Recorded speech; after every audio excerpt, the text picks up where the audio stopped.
Hello, I'm Monica Reinagel, and you're listening to the Nutrition Diva podcast. Welcome. I recently heard from a longtime listener who was upset by what she felt was highly misleading nutrition information on one of her favorite products. Alice explained that she'd been eating a lot of tortillas in the form of breakfast tacos, wraps for lunch, and tortilla and peanut butter roll-ups for snacks. And she'd found a few different low-calorie tortillas that had anywhere from 30 to 50 calories according to their labels. But, she wrote, when I calculated the calories myself by multiplying the grams of carbohydrate by 4, the grams of protein by 4, and the grams of fat by 9, the result was almost double what the nutrition labels showed. If you're someone who only has a wrap on occasion, she wrote, it's not a big deal. But if you're someone like me who eats several wraps per day, you could be eating a lot more calories than you think you are. So how can they get away with this? Well, in fact, the nutrition counts provided on these labels were perfectly legal as well as reasonably accurate. There are a few reasons why the calorie counts on nutrition facts labels may not add up the way you think they should. And one big one has to do with a common misunderstanding about how many calories the so-called macros, carbohydrates, fats, and protein, provide. It's commonly believed that 1 gram of carbohydrate contains 4 calories, 1 gram of protein has 4 calories, and 1 gram of fat has 9 calories. But these numbers, which are called Atwater equivalents, only represent the average values for these macronutrients. In fact, 1 gram of carbohydrate may have anywhere from 0 to 4.5 calories, depending on the source of the carbohydrate. And there are also variations in the number of calories per gram in fats and proteins from different sources, but the range is quite a bit smaller. So manufacturers have a number of options for calculating their calorie counts. The simplest way is just to use those Atwater equivalents. And for a lot of foods, this is going to be pretty close. But for some foods, using the Atwater equivalents would significantly overstate the calories.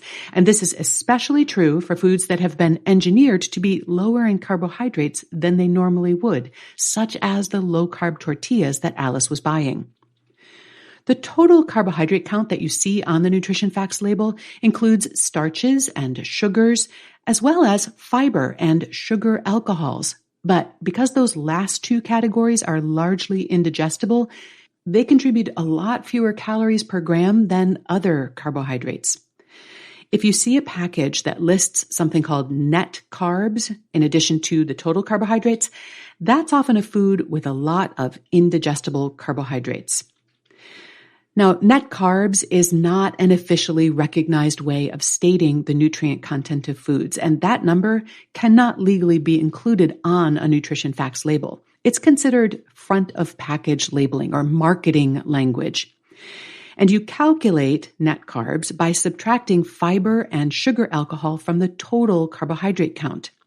But this doesn't give you any information about calories. So in other words, multiplying net carbs by 4 calories per gram isn't going to be an accurate way to calculate the calories either. Manufacturers also have the option to use more accurate values for all of the different types of carbohydrates when they're calculating their calorie counts.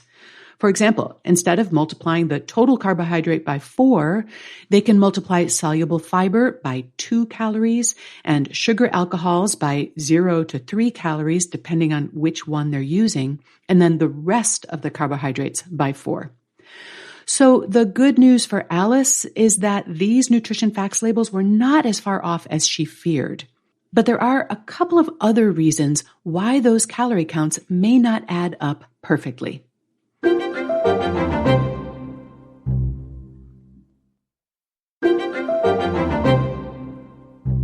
Manufacturers must calculate their calories using the actual amounts of proteins, fats, and carbohydrates. But on the nutrition facts label, they can round those values up or down to the closest whole number. So a food that lists 2 grams of protein on the label might actually contain 1.8 grams or 2.2 grams of protein. And then the total amount of calories per serving is also rounded up or down to the closest 5-calorie increment if it's a food with fewer than 50 calories per serving, and to the closest 10-calorie increment for foods with more than 50 calories per serving. And foods with fewer than 5 calories per serving can be rounded down to 0 calories. And then finally, the FDA also allows for a certain margin of error on nutrition facts. A food could contain up to 20% more calories than stated without running afoul of the regulations. But you may be reassured to know that a recent survey, which measured the actual calorie content of packaged foods, found that most of them were within 5% of the amount stated on the label. But all of this brings up a bigger problem with counting calories. As you can see, the calorie counts that we see on food packages or in our diet tracking apps are not exact measurements. But it's even more difficult to pin down the exact number of calories that our bodies are burning. These formulas or apps that calculate how many calories you can afford to eat based on your age, your size, your exercise habits are providing only a very rough estimate, and they may in fact be wildly inaccurate. A better indicator of how your calorie intake is lining up with your calorie expenditure is your bathroom scale. Now, just keep in mind that day-to-day changes in your body weight don't reflect actual changes in body fat. Those short-term changes are driven mostly by transient fluctuations in fluid and waste. And this is why I recommend looking instead at your 7 or 15-day moving average instead. If that number is trending up, it's a pretty good indication that you're taking in more calories than you're using. If it's trending down, you're taking in fewer. If it's flat, then you are in homeostasis. Your energy intake is perfectly balanced with your energy output. But if that's not the desired outcome, then you will need to make some adjustments. You'll find a complete transcript of today's show on our website at quickanddirtytips.com.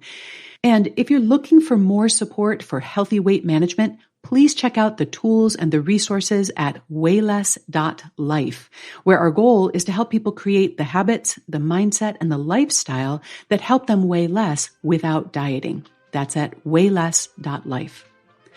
Nutrition Diva is a Quick and Dirty Tips podcast. It's audio engineered by Nathan Sems with script editing by Adam Cecil. Our assistant manager is Emily Miller. Our marketing and publicity assistant is Davina Tomlin. Our podcast and advertising operations specialist is Morgan Christensen, and our intern is Brendan Pika. Thanks so much for listening. I'll see you next week.